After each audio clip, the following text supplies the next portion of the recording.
终于，我们来到了人类历史的第5个阶段，从基督牺牲的公元31年，一直到我们所面对的2026年。用现在的年份，2026年减去公元31年，等于确切的1995年。当我们把历史这5个阶段的年数加起来看，事情就一目了然了。前面的4000年，加上咱们刚刚算出来的这1995年，4000加1995等于是5995。这到底意味着什么呢？这意味着到了2026年，人类历史就完完整整的走到了5995年。再稍微往后推个5年，也就是到2031年，人类历史就将满6000年整了。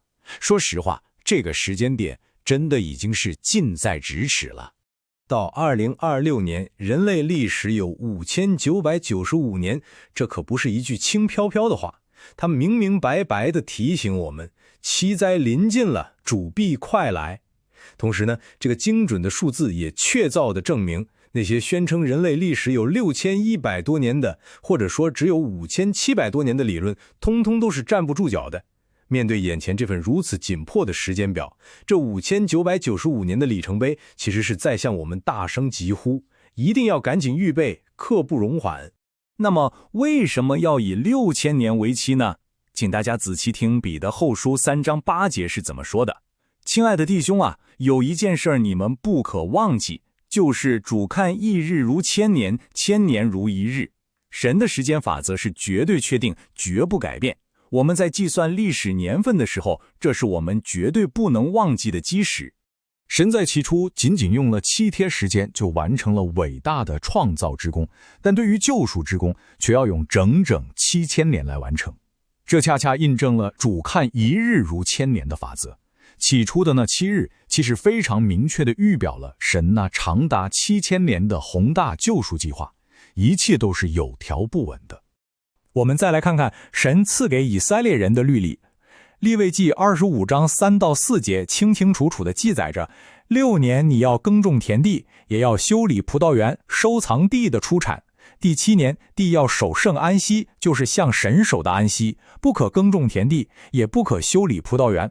而且在申命记15章12节也同样记着：你弟兄中若有一个希伯来男人或希伯来女人被卖给你，服侍你6年，到第7年就要任他自由出去。大家看到了吗？这第7年就是安息年，在这一年债务要被赦免，奴仆要重获自由。这第7年的安息年非常直接且完美地预表着那未来的1000年，也就是我们常说的千禧年。就像7日预表着7000年一样，这地里的7年同样丝毫不差地预表着那长达7000年的救赎历程。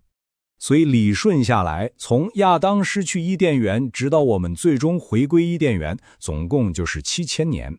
这时间的分配逻辑是这样的：最前面是4000年整，最后面是1000年整，也就是启示录20章2到6节里提到的千禧年。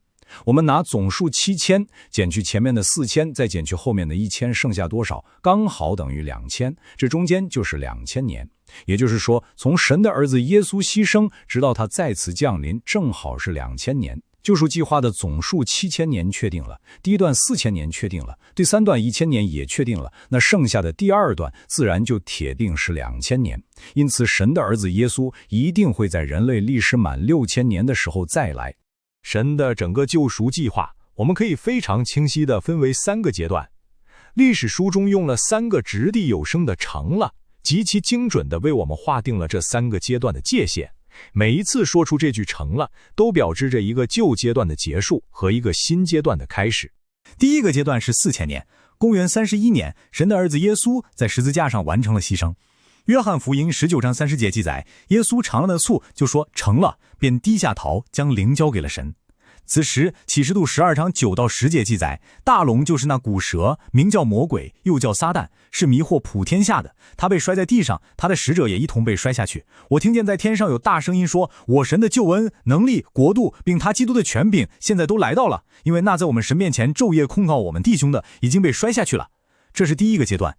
第二个阶段是2000年，当基督复临时，神的声音再次发出，启示录16章17节记载，第7位天使把碗倒在空中，就有大声音从殿中的宝座上出来说：“成了。”此时启示录20章2到3节记载，他捉住那龙，就是古蛇，又叫魔鬼，也叫撒旦，把他捆绑1000年，扔在无底坑里，将无底坑关闭，用印封上，使他不得再迷惑列国。等到那1000年完了以后，必须暂时释放他。最后第3个阶段是1000年，当基督第3次降临时，神的话语将再次印证一切。启示录21章6节记载，他又对我说：“都成了。我是阿拉法，我是欧梅嘎，我是初，我是终。我要将生命泉的水白白赐给那口渴的人喝。”此时启示录20章10节记载，那迷惑他们的魔鬼被扔在硫磺的火湖里，就是兽和假先知所在的地方。他们必昼夜受痛苦，直到永远。大家看，前面是4000年整，后面是1000年整，7000减去4000再减去1000，正好等于2000。既然救赎计划总数7000年是确定的，第一段4000年确定，第3段1000年确定，那么中间这剩下的第2个阶段必定是极其精确的2000年。虽然我们推算出了年份，但没有人知道主来的具体日子。马太福音24章36节明确指出，那日子那时辰没有人知道，连天上的使者也不知道，子也不知道，唯独父知道。我也并不知道基督复临的具体日子和时辰，我从未试图去计算过那具体的某一天某一刻。本次的讲解仅仅是老老实实的按照历史书中所记载的28个数据去计算人类历史有多少年了，我们只是诚恳客观地把这些数据展示出来，仅此而已。这个计算过程是完全公开透明的，任何人都可以亲自去翻开书卷，自己去查考和计算，得到的结果都会是一模一样的。得出的结论就是，到2026年，人类历史就满5995年了。其实，早在9年之前，我们就已经得出了5986年的结论。9年过去了，没有任何人能在这套计算里找出任何破绽。原因很简单，因为这28个数据本身就是准确无误的。家人们，如果你自己算过也觉得毫无破绽，那么请一定要多多转发，把这宝贵的真理分享出去。我们要让更多的人趁早预备，千万不要像马太福音25章记载的那5个愚拙的童女一样，小油瓶里空空的。如果对这部分还有任何疑问，随时可以添加格诺亚弟兄的微信，大家一起交流探讨。弟兄姐妹，务必要警醒啊！希伯来书10章37节极其恳切地提醒我们，还有一点点时候，那要来的就来，并不迟延。留给我们的时间真的不多了，让我们紧紧抓住这最后的一点点时候，做好万全的预备，去迎接那即将到来的伟大时刻。